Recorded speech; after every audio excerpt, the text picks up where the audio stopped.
Hey everyone, welcome to Judging for the Win. I'm Dave, and this is my daily ruling. Today, I'm going to be covering all of the CR changes for Magic's newest set, Secrets of Strixhaven. I'll go ahead and get started with some of the less consequential changes. Yeah, new ability words, new planeswalker type, new creature types, new artifact type. Okay, actually, can we talk about this one? They printed one artifact, put the book subtype on it, and now they're errating every previous artifact in Magic's history that was a book. Really? Why didn't they do that when they introduced maps, or stones, or incubators? I mean, I could maybe see it if this was game relevant, like if some effect cared about whether you controlled a book or something, but no, it's a total ribbon. On the one hand, it's kind of cool that they did this, but on the other hand, it doesn't make sense unless they were going to do it for all the other artifact types, or if there was some reason why books would be special. Who knows, maybe this means that there's some kind of books matter card coming up in a future set. Moving on, abilities that trigger when a player sacrifices a permanent were added to the list of trigger conditions that are able to look back in time. Now this is how they always worked, they just changed the rules to call them out specifically because people were getting confused about it. I made a whole video about triggered abilities that look back in time, so you can check that out if you'd like a fuller explanation on how they work or what the difference is. We also got a change to this rule here. The previous text said if the effect putting a creature into play attacking specifies what it's attacking. The issue is that the CR definition for ninjutsu and sneak do not specify this information.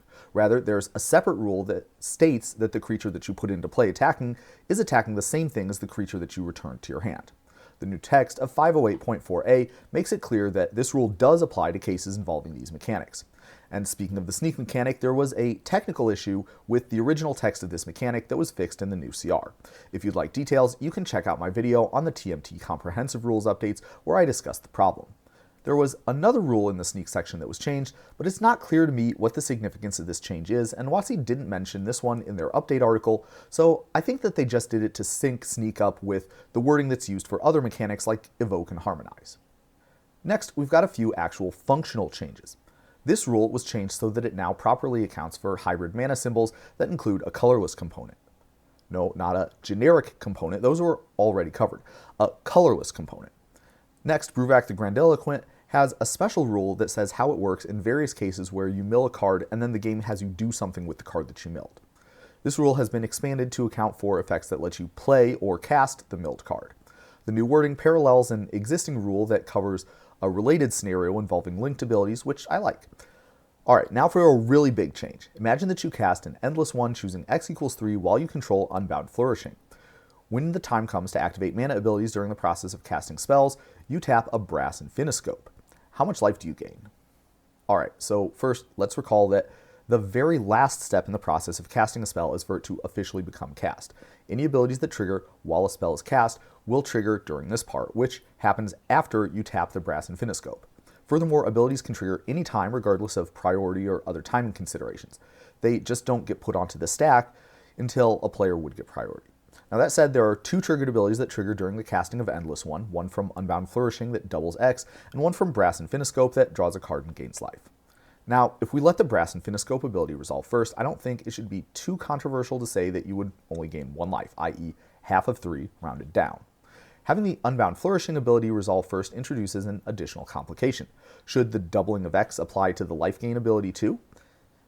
In the past, the relevant rule specified that the value of X chosen for Endless One would be used, but now this rule has been changed so that it can take into account the doubling effect from Unbound Flourishing, meaning that you would gain 3 life in this case. And finally, the actual big one. You might have heard about this functional change from some other online resources, but they have changed how sagas work. In the past, there was a rule that said that sagas get a lore counter on them as they enter the battlefield. Now, that rule is gone. In its place is a new rule that gives sagas an intrinsic ability that says this enters the battlefield with a lore counter on it. In the case of Read Ahead, the amount of lore counters is variable, but those counters still result from an inherent ability of the saga. So, what's the difference? Because the thing that puts the initial lore counter on the saga is now an ability that the saga has rather than a game rule, it interacts with cards that care about that sort of thing. For example, if you play Urza's Saga while there's a Blood Moon out, the Blood Moon will take away all the abilities from Urza's Saga, even the intrinsic ones it has as a result of its saga type. This is similar to how Blood Moon also takes away abilities that tap for mana on cards like Tundra that have those abilities as a consequence of their land types. The relevant consequence of this is that with Blood Moon out, Urza's Saga will enter the battlefield with no lore counters on it. it will stay on the battlefield because there's no rule that makes sagas with no counters on them go to the graveyard, like how it works for planeswalkers, but it will not get that first counter until the Blood Moon is removed somehow. And yes, this means I am going to have to make a Chapter 3 refresh for my video where I talked about that interaction. Another consequence of the Saga change has to do with how sagas interact with Doubling Season. Unlike other cards that do the same sort of thing, Doubling Season in particular only procs if an effect would put counters on a permanent that you control. Having a game rule put counters on it did not count because an effect is something that happens in the game as a result of a spell or ability. Because of the rule change, Doubling Season now applies to double the number of counters put onto a saga as it enters the battlefield. For technical reasons, this is true even if the saga is a land. For full details or to see why this would be an issue in the first place, check out my video on Doubling Season plus Gemstone Mine. I will note that putting a lore counter on a saga every turn is a turn-based action, not a spell or ability, meaning that Doubling Season still does not double this, only the counters put on as the saga enters. Doubling Season is the only counter doubler that works like this, by the way. Cards like Loading Zone and Vorinclex are worded differently, so they can apply to both the ETB and the turn-based action. And this brings us to the new keyworded mechanics. Increment doesn't have anything really too crazy going on, but I will take this opportunity to point out one interesting thing that I noticed about it, which is the official wording includes an intervening if clause. The practical implications of this is that the creature will only get a +1/+1 counter if the condition is true both when you cast the spell and when the increment trigger tries to resolve. Therefore, you could preempt the counter by playing a pump spell on the increment creature in response to the increment trigger, which is a pretty cool trick and something that caught a lot of people I talked about with this last week in the MagicCon off guard. Next up is Paradigm. If you're an old fogey like me and you remember the epic mechanic from Saviors of Kamigawa, this one might look familiar, except that it doesn't stop you from casting spells. And you can't copy a Paradigm spell to get additional Paradigm copies each turn. And for some reason, the trigger is during your main phase instead of during your upkeep. If anyone from Wizards is watching this, please stop doing this. Having once per turn triggers during the main phase bothers me to no end. I get that making them happen after you draw gives you more information when the trigger involves a decision and it makes them harder to accidentally miss, but if you're going to do that, I would literally rather have you change the turn structure of Magic so the upkeep happens after the draw step. Anything is better than the mess that we have now where 30 plus years of Magic triggers all happen during the upkeep, and then a bunch of contemporary ones arbitrarily happen during the main phase, which you would have to imagine would also make triggers easier to miss. Not to mention the identity crisis that the upkeep step has now that you're giving its one job to somebody else. Alright, soapbox done. I guess a couple of interesting things about this mechanic are that they used the card's name to enforce the one-of limit. This could have implications if some future design space includes a way to change the Paradigm spell's name, which is not currently possible as far as I could tell. Also of note, you cannot use a stifle effect to stop the Paradigm ability from exiling the spell. You could use it to stop any individual instance of the trigger that gives you a copy of the Paradigm spell every turn, but that wouldn't stop any of the subsequent ones. Finally, let's go over the new prepared mechanic. Cards like this are called preparation cards. They have a two-part text box similar to the adventurer cards, except that the spell, called the prepare spell, is on the opposite side.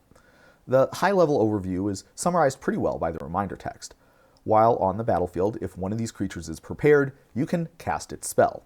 Doing so unprepares it. There are a lot of non-obvious technical details under the hood, though, that are key to understanding how this interacts with existing cards. So let's take a closer look. This rule says that the text on the inset card frame defines alternative characteristics that the preparation card may have while it's a spell, but I think this must be an oversight or maybe a vestige from a previous version of the mechanic that they erroneously left in the CR, because this rule states that you cannot cast a preparation card using those alternate characteristics, and this rule says that these cards do not have the characteristics of the prepare spell in any zone. When you cast the prepare spell, it will have those characteristics, but the preparation card itself never does.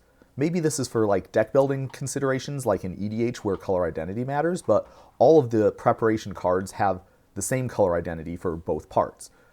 So anyway, you would not be able to use a mystical tutor to find this card in your library because it's not an instant or sorcery card. Likewise, you could steal it with an Archmage's Charm because this card's mana value is 1.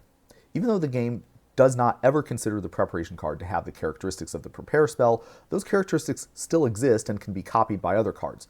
So a clone that copied a Studious First Year would enter prepared and thus be able to cast its prepare spell, Rampant Growth, just like you would expect. Being prepared is a designation that lets you cast the prepare spell. When you do this, you still have to follow the timing restrictions and any other restrictions and requirements that would apply to casting that spell. The way that a preparations card gains this designation is going to vary from card to card. A lot of them enter prepared and normally have no way to become prepared again after casting their prepare spell. A handful of them have an ability that can accomplish this, though. In addition, some cards can cause preparation cards to become prepared or unprepared. Unfortunately, only permanents that have the alternate characteristics of a prepare spell are able to become prepared. If an instruction tries to give this designation to a permanent that can't be prepared, nothing happens. Likewise, nothing happens if you try to give this designation to a permanent that already has it. Being prepared is a binary thing. You either are or you aren't. It is not possible to gain an additional cast of the prepare spell by making an already prepared creature prepared again. Although you could get another cast of the prepare spell if you cast it and the appropriate creature becomes prepared again afterwards.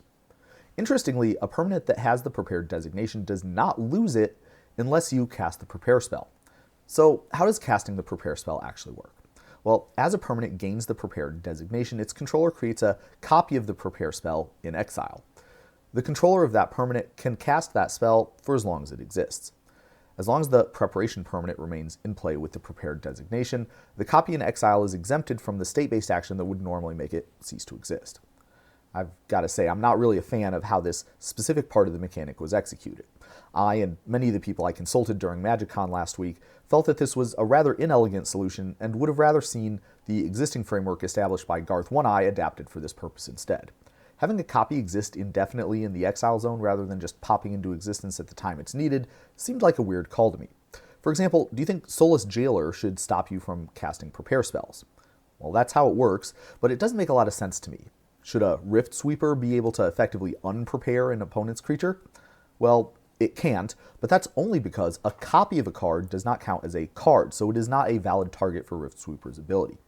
I'm prepared to believe that I'm making a big deal out of nothing here, but I have a bad feeling one day some wacky card is going to get printed that makes this way of doing things look like a bad idea.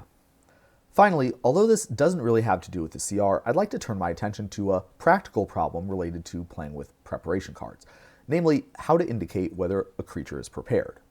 Now, this isn't quite as important as the distinction between, say, tapped and untapped, but being able to know which creatures have access to their prepare spells is no doubt an important factor that someone might base decisions on. Unfortunately, there isn't yet a widely agreed upon standard, although at the MagicCon last week, judges were united in saying that there had to be at least a verbal confirmation to indicate when a creature was prepared, with a solid majority requiring some form of sustained physical marker for prepared creatures. Now, this could include putting a die or one of those punch-out prepared counters on it, pulling it partially out of its sleeve, or putting an add card or similar behind the creature as though it were an aura or equipment. Judges at Vegas ruled that failure to properly indicate prepared status for creatures that prepared themselves via a triggered ability was handled according to the missed trigger policy, with the opponent deciding whether or not to allow the trigger to go on the stack if it was discovered within a turn of when it should have happened. Conversely, creatures that enter prepared not being properly indicated were handled as a game rule violation for both players, with an option for the judge to either back up to the time of the infraction or leave the creature unprepared, according to which would be least disruptive. There is, as yet, no official policy to go on, but these rulings were developed by highly experienced judges and used in the highest levels of competitive play, so once players get used to playing these cards in paper long enough for a policy to develop organically and crystallize, I imagine it'll be very similar to what I've just discussed. But that's all I have for you today. How did you do? Join me again next time for another ruling. Until then, I hope you have a great day.